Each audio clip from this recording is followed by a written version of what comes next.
where thousands took to the streets of Paris on Sunday. In fact, France's new Nobel laureate, Annie Ernaux, was among them.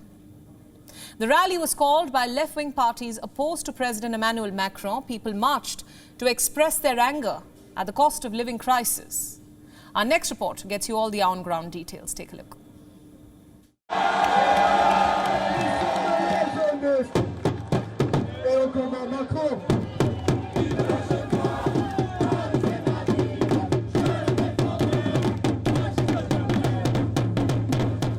Around 30,000 Parisians marched in protest on Sunday.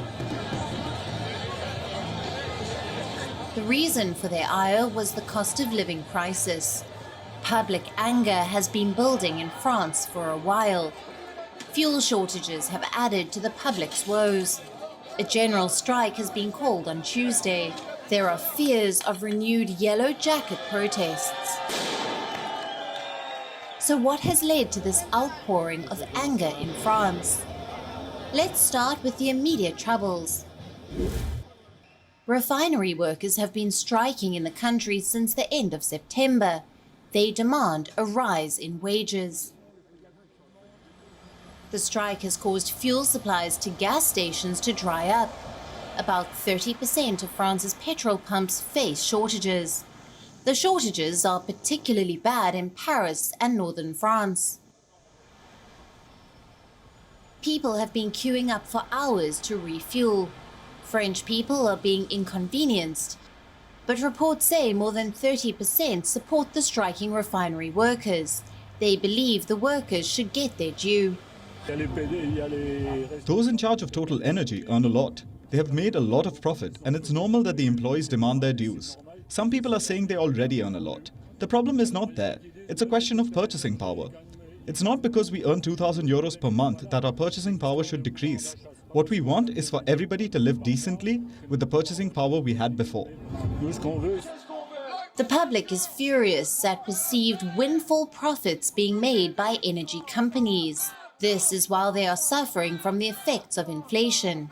And that is why they are marching. We have a few demands. For me, being here shows that we must act and resist exploitation. As for the cost of living, we have an inflation at 6%, but if we take consumer goods into account, it's more 10%. So the loss of purchasing power is at 10%. Basically, a drop in salaries. That's what it comes down to. The Russia-Ukraine war is fueling a cost of living crisis. Europe in particular has been badly hit.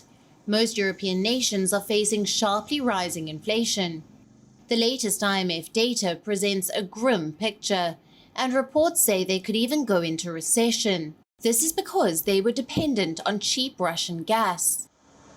Now that the tap is drying up, ordinary citizens are facing the burden. The cost to import fuel has gone up.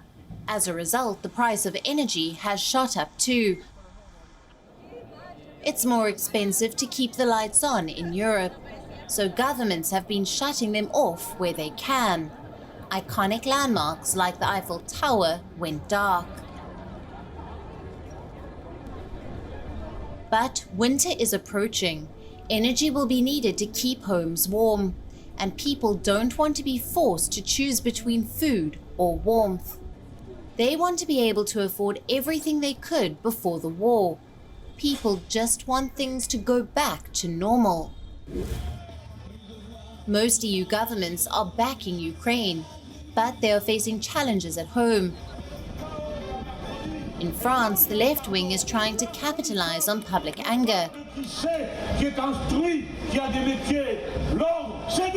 Italy and Sweden have seen the rise of right-wing governments. Anti-EU parties have been holding massive rallies in countries like the Czech Republic. European citizens are now asking their governments, what about us? WION World is now available in your country. Download the app now and get all the news updates on the move.